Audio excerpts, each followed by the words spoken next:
Dear friends, ഇന്നൊരു വഴുതനങ്ങ മോരുകറിയാണ് കേട്ടോ. വളരെ സിമ്പിളാണ്, പക്ഷേ വളരെ ടേസ്റ്റിയാണ്. സൂപ്പർ ടേസ്റ്റി ആയിട്ടുള്ള വഴുതനങ്ങ മോരുകറിയാണ്. അപ്പോൾ ഇത് വളരെ സിമ്പിളായിട്ട് പെട്ടെന്ന് തന്നെ എങ്ങനെയാണ് ഉണ്ടാക്കണമെന്ന് നോക്കാം.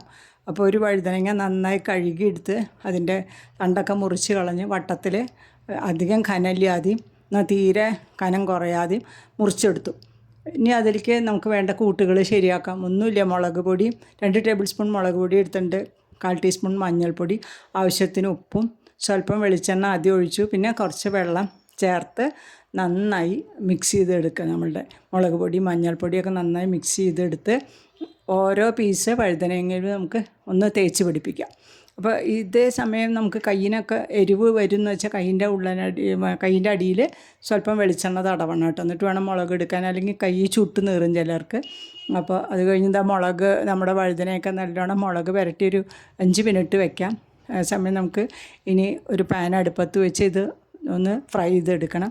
സ്വല്പം കറിവേപ്പില ഇടുമ്പോൾ ഒരു പ്രത്യേക രുചി കിട്ടും. ഓരോ വഴുതന പീസും വെച്ച് നമുക്കിതൊന്ന് ഫ്രൈ ചെയ്ത് എടുക്കാം. അപ്പോൾ മീഡിയം ഫ്ലെയിമിൽ വെച്ച് മറിച്ചും തിരിച്ചും ഇട്ട് കൊടുത്ത് പതുക്കെ വല്ലാണ്ട് കരിഞ്ഞു പോവാതെ, നമ്മുടെ മസാലയൊക്കെ അല്ലെങ്കിൽ കരിഞ്ഞു പോകും, മസാലയൊക്കെ കരിഞ്ഞു പോവാതെ ഇതൊന്ന് റോസ്റ്റ് ചെയ്തെടുക്കണം.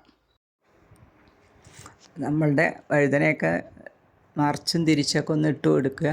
അങ്ങനെ മീഡിയം ഫ്ലെയിമിൽ വെച്ചിട്ട് തന്നെ പതുക്കെ കരിയാതെ നമുക്ക് മൂപ്പിച്ചെടുക്കണം, ഫ്രൈ ചെയ്തെടുക്കുക. ഞാനപ്പോൾ അതിൻ്റെ ഇടയ്ക്ക് ഒരു പ്രാവശ്യം കൂടെ ഒരു 1/2 ടേബിൾ സ്പൂൺ വെളിച്ചെണ്ണയും കൂടി ഒഴിച്ചിട്ടാണ് കേട്ടോ മൂപ്പിച്ചെടുത്തത്.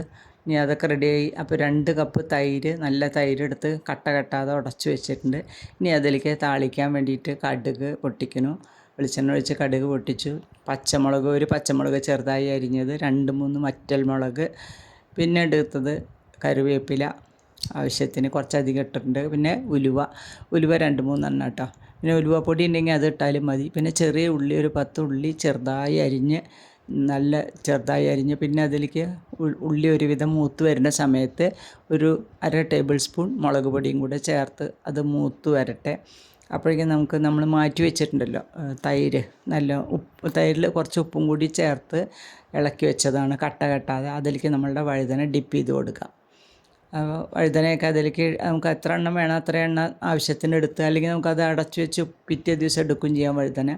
അപ്പോൾ ഞാൻ ആവശ്യത്തിനുള്ള വഴുതനങ്ങ നമ്മൾ റോസ്റ്റ് ചെയ്ത് വെച്ചത് അതിലിട്ടിട്ട് നമ്മൾ വറുത്തിട്ടത് അതിലേക്ക് ഇട്ട് കൊടുക്കുക.